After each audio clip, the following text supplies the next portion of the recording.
गजब का आकर्षण था उस अजनबी महिला के चेहरे पर। उससे हुई छोटी सी मुलाकात के बाद दोबारा मिलने की चाह उसे तड़पाने लगी थी। लेकिन यह एकतरफा चाह क्या मृगमरीचिका जैसी नहीं थी? बस स्टॉप तक पहुंचते पहुंचते मेरा सारा शरीर पसीने से तरबतर हो गया था। पैंट की जेब से रुमाल निकालकर गर्दन के पीछे आया, पसीना पोंछा, फिर अपना ब्रीफकेस बेंच पर रखकर इधर-उधर देखने लगा। ऊपर बस नंबर लिखे थे। मुझे किसी भी नंबर के बारे में कोई जानकारी नहीं थी। फिर भी अनमने भाव से कोई जाना पहचाना सा नंबर ढूंढने लगा। 26, 212, 50। पता नहीं कौन सी बस मेरे ऑफिस के आसपास उतार दे, तभी अचानक वहां आई एक महिला से कुछ पूछना चाहा।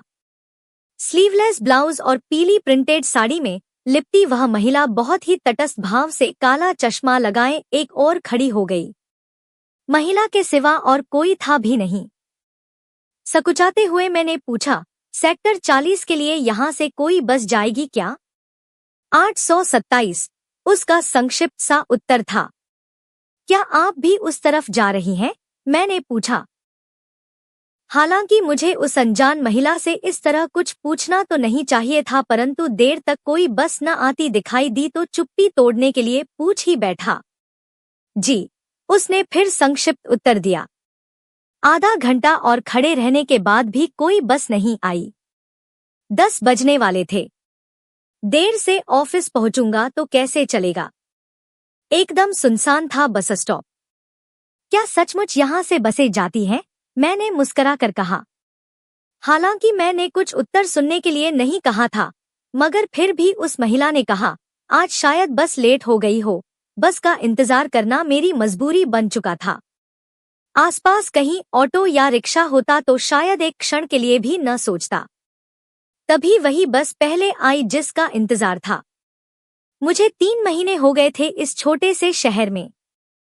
बस स्टॉप से थोड़ी ही दूर मेरा फ्लैट था। स्कूटर अचानक स्टार्ट न होने के कारण आज पहली बार बस में जाना पड़ा। बस स्टॉप पर भी पूछते पूछते पहुंच पाया था। स्टेट बैंक की नौकरी में मेरा यह पहला अवसर ही था जब इस छोटे से शहर में, जो कस्बा ज्यादा था, रहना पड़ा।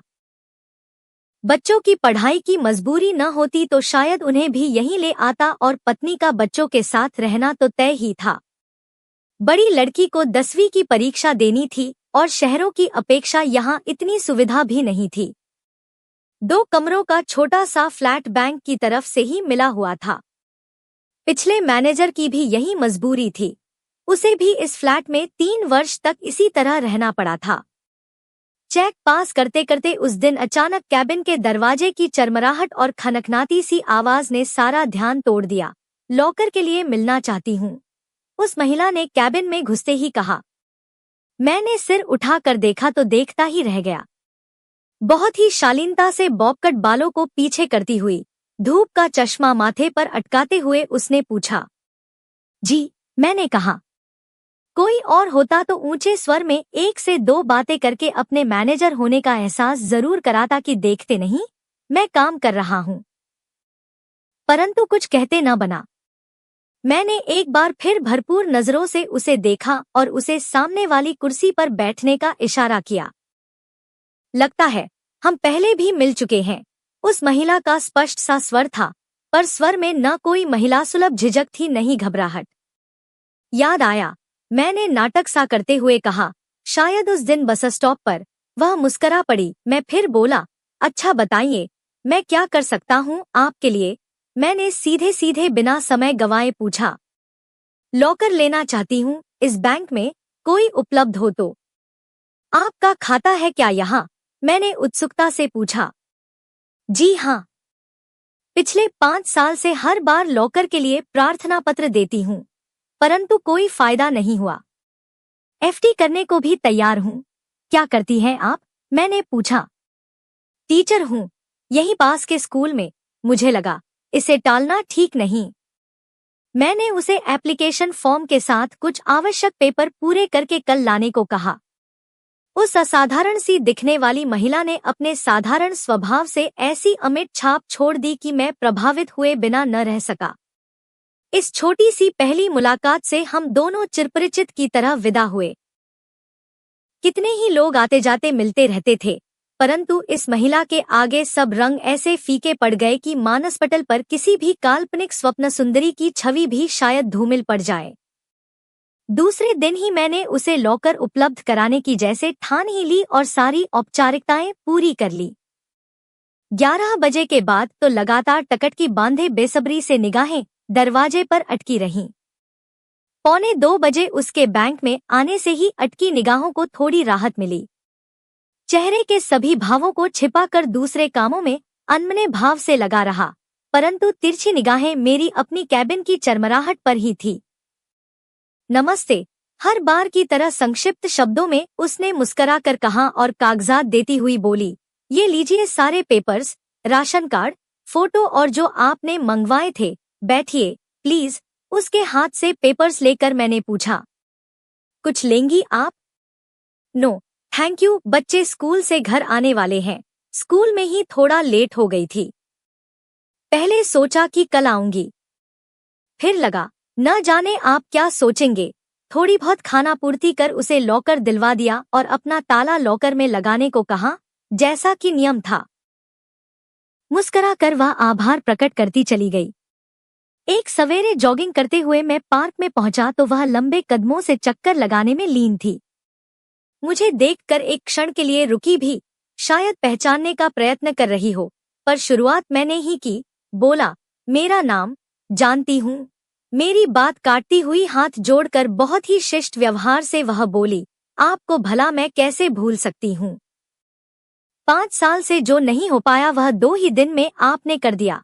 उसके पहने हुए नीले रंग के ट्रैक सूट और महंगे जूते उसकी पसंद और छवि को दोगुना कर रहे थे। इस शहर में तो इन वस्तुओं का उपलब्ध होना संभव नहीं था, परंतु इन सब के बावजूद बिना किसी मेकअप के उसके चेहरे में गजब की कशिश थी। कोई भी साहित्यकार मेरी आंखों से देखता तो शायद तारीफ में इतिहास रच डालता। यहाँ कैसे? आप कहीं पास ही में रहती हैं क्या? मैंने पूछा। जी, सामने वाली सोसाइटी में। घूमते घूमते इधर निकल आई, रविवार था, कहीं जाने की जल्दी तो थी नहीं। एक ही पार्क है यहाँ। बातों बातों में ही उसने बताया कि 2 छोटे बेटे हैं, पति आर्मी में मेजर हैं और दूसरी जगह पोस्टेड हैं। छुट्टियों में आते रहते हैं। समय बिताने के लिए उसने यह सब शौक रखे हैं, वरना नीरस से जीवन में क्या रखा है। न जाने क्यों पहले दिन से ही उसके प्रति आकर्षण था और उसका प्रत्येक हावभाव मेरे दिमाग पर अजीब सी मीठी कसक छोड़ता रहा। मुझे उससे मिलने का नशा सा हो गया। रविवार का मैं बहुत ही बेसब्री से इंतजार करता रहता और वह भी पार्क में आती रही। हम दोनों पार्क के 2 चक्कर तेजी से लगाते, फिर तीसरी बार में इधर उधर की बातें करते रहते। मैं बैंक की बताता तो वह अपने स्कूल के शरारती बच्चों के बारे में। उसका इस तरह नियमित समय से आना लगभग तय था। चेहरे की मुस्कुराहट तथा भाव से उसका भी मेरे प्रति झुकना कोई असामान्य नहीं लगा। एक दिन अपना उम्र प्रमाण पत्र सत्यापित कराने बैंक में आई तो उसमें लिखी उम्र देखकर मैं हैरान रह गया। 1964 का जन्म है आपका, लगता नहीं कि आप 38 की होंगी। मैंने कहा तो वह मुस्कुरा कर रह गई। क्यों? वह सकुचाती सी बोली, क्या लगता था आपको? शायद हर नारी की तरह वह भी 20 से 22 ही सुनना चाहती हो। मैं बोला, कुछ भी लगता हो, परंतु आप 38 की नहीं लगती। उसके चेहरे की लालिमा मुझसे छिपी नहीं रही। इस लालिमा को देखने के लिए ही तो मैं लालायित था। शायद इसीलिए ही लड़कियां अपनी उम्र बताना पसंद नहीं करती। मैं बोला, महिला के स्थान पर लड़की शब्द का प्रयोग पता नहीं मैं किस बहाव में कर गया, परंतु उसे अच्छा ही लगा होगा। मैंने फिर दोहराया, परंतु कुछ भी कहिए मिसेज शर्मा, आप 38 की लगती नहीं हैं। मेरे द्वारा चुटकी लेते हुए कही गई इस बात से उसके सुर्ख चेहरे पर गहराती लालिमा देखते ही बनती थी। आप मर्दों को तो छेड़ने का बहाना चाहिए, उसने सहज लेते हुए दार्शनिक अंदाज में मुस्कुराते हुए कहा। मुझे लगा वह बुरा मान गई है, इसलिए मैंने कहा, माफी चाहता हूँ यदि अनजाने में कहीं यह बात आपको अच्छी न लगी हो। नहीं, मुझे कुछ भी बुरा नहीं लगा। आपको जो ठीक लगा आपने कह दिया। मेरे सामने कहकर स्पष्टवादिता का परिचय दिया। पर पीछे से कहते तो मैं क्या कह सकती थी। वह बोली। इतनी गंभीर बात को सहज ढंग से निपटाना सचमुच प्रशंसनीय था। यह सिलसिला जो पार्क से प्रारंभ हुआ था, पार्क में ही समाप्त होता नजर आने लगा, क्योंकि यह क्रम उस दिन के बाद आगे नहीं चल सका। मुझे लगा वह मेरी उस बात का बुरा मान गई होगी। अब हर सवेरे मैं उस पार्क में जाकर एक चक्कर लगाता, 1 से 2 एक्सरसाइज करता और देर तक इधर-उधर शरीर हिलाकर व्यायाम का नाटक करता। बैंक में कैबिन के बाहर ही गतिविधियों पर पैनी नजरें गड़ाए रहता, परंतु उससे फिर पूरे 2 सप्ताह न बैंक में मुलाकात हो सकी न पार्क में। शाम होती तो सुबह का इंतजार रहता और सैर के बाद तो बैंक में आने का इंतजार। 3 दिन लगातार बस स्टॉप पर भी जाता रहा। मेरे मन की स्थिति एकदम पपीहा जैसी हो गई जो सिर्फ बरसात का इंतजार करता रहता है। उसका पता लेकर एक दिन उसके घर जाने का मन भी बनाया, पर लगा यह ठीक नहीं रहेगा।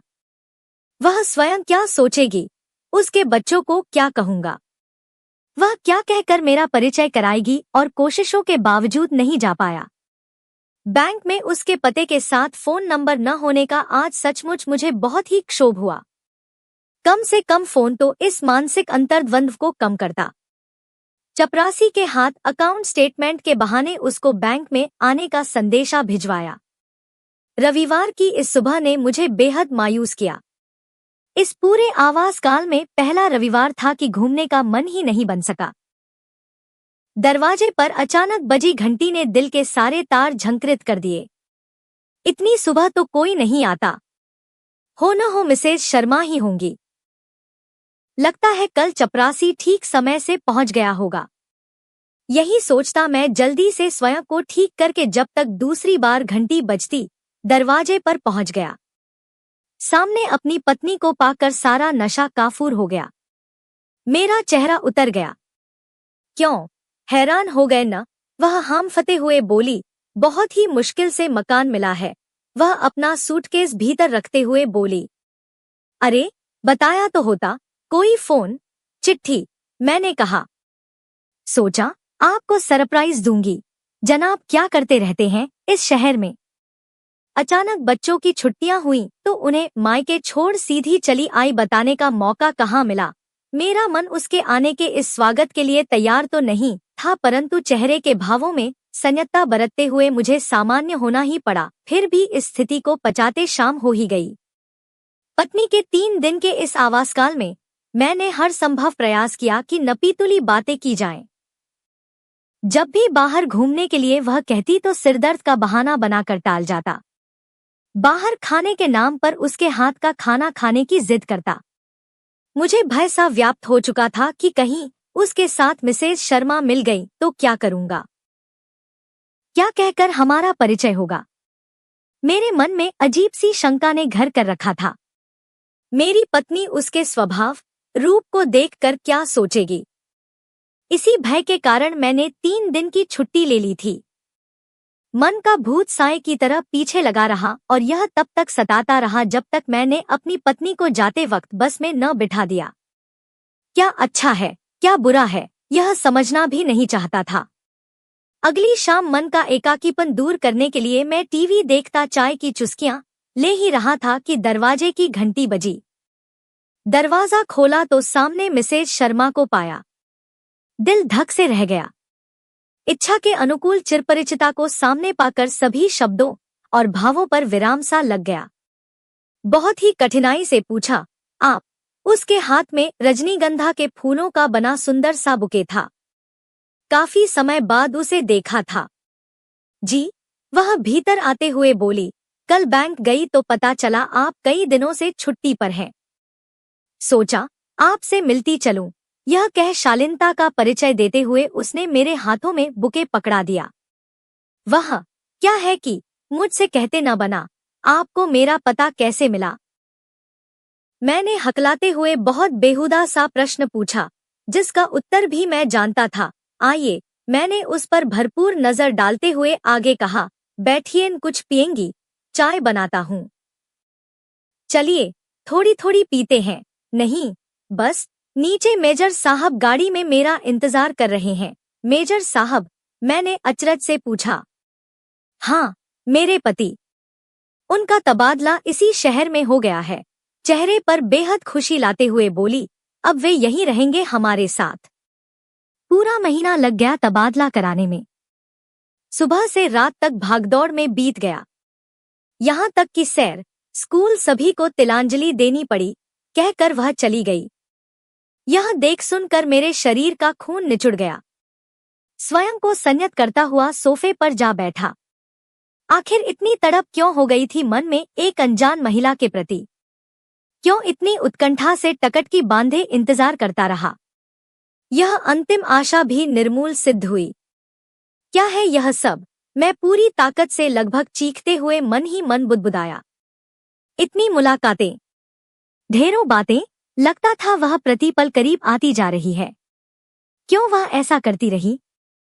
इतनी शिष्टता और आत्मीयता तो कोई अपने भी नहीं करते। यदि ऐसे ही छिटक कर दूर होना था तो पास ही क्यों आई? ऐसा संबंध ही क्यों बनाया जिसके लिए मैं अपनी पत्नी से भी ठीक व्यवहार न कर सका तथा जिसे पाने की चाह पत्नी को भेजने की चाह से कहीं अधिक बलवती हो उठी थी?